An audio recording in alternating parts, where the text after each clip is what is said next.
You know, heart disease it's one of the biggest health challenges we face, period. But what if we could use AI to see it coming with incredible accuracy? Well, today, we're going to crack open a groundbreaking study that's trying to do exactly that.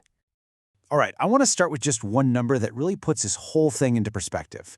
That number is 17.9 million. So what is that?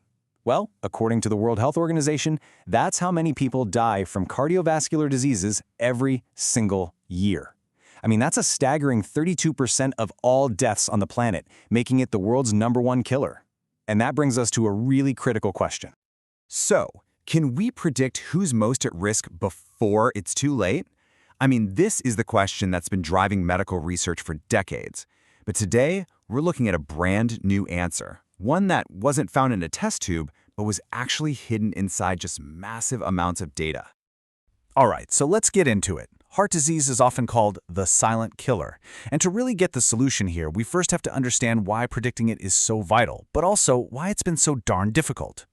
So doctors know the usual suspects, right?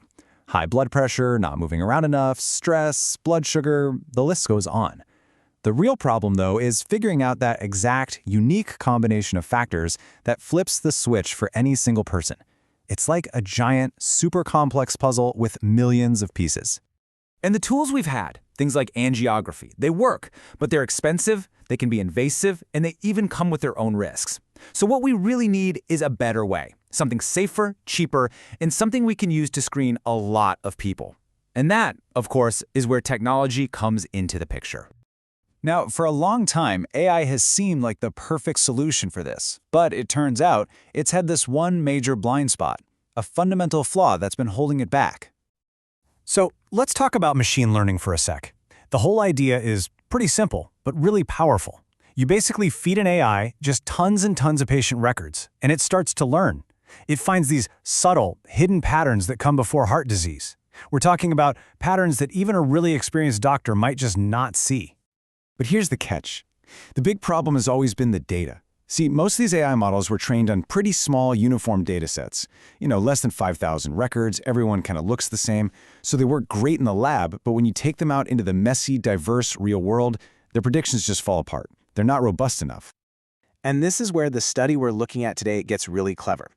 The researchers saw this data problem and thought, okay, if the data we need doesn't exist, well, we're just going to have to build it ourselves.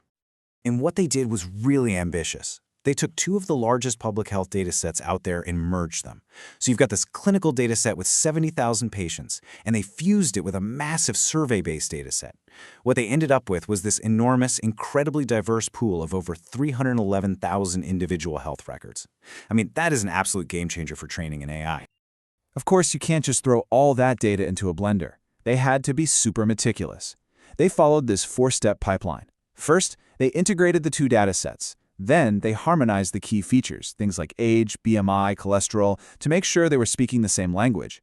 After that, they cleaned it all up, getting rid of errors and filling in gaps. And finally, they balanced it, which we'll get to in a minute, to create this pristine, high-quality foundation to build a powerful AI on. Okay, so with this incredible new super data set ready to go, the stage was set for what was basically the great AI bake-off. The researchers put 10 different machine learning models head-to-head to see which one could actually predict heart disease most accurately. But before they could do that, they had to tackle a classic problem in data science. Think about it this way. If you're training an AI to spot a rare threat, and it sees a million normal events and only one threat, what's it going to learn? It learns to just ignore everything. In their data set, just like in the real world, most people don't have heart disease. So to keep the AI from just guessing no all the time, they use this cool technique called SMOTE. It basically creates synthetic but totally realistic examples of patients with the disease, evening the odds so the AI actually learns what to look for. And wow, did this make a difference? Just look at the performance before they balanced the data. These recall scores, they were all under 50%. What that means is the models were missing more than half of the people who actually had heart disease. In a real clinic, that's a total failure.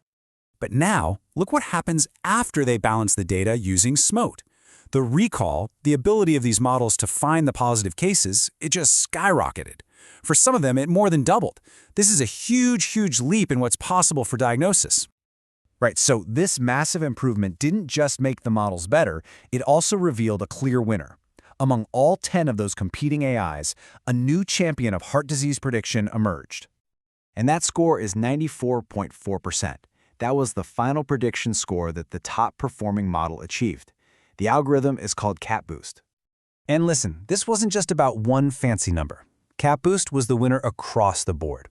That high recall score we just saw means it's fantastic at finding patients who have the disease. But its high precision score means that when it does flag someone, it's very, very likely to be right, so you don't get a ton of false alarms. It really struck that perfect balance. Okay, so this is all really cool, but what does it actually mean? For you, for your doctor, what's the real-world impact of all this? Well, here's the key takeaway. As cool as the CapBoost algorithm is, it's not actually the main character in the story. The real hero is the data. What this study really proves is that the secret to unlocking AI's life-saving potential is all about building bigger, better, and more diverse datasets. And this isn't some far-off sci-fi concept. You could take this exact framework and build it directly into the software that doctors already use every single day. It would be like giving them a powerful co-pilot, helping them screen for cardiovascular risk using the lessons learned from hundreds of thousands of other patients. So this research really gives us a clear roadmap. The technology's here, the method's been proven, and that leaves us with one final and I think really exciting question to think about. How long until this kind of AI becomes a standard tool in every single clinic for all of us?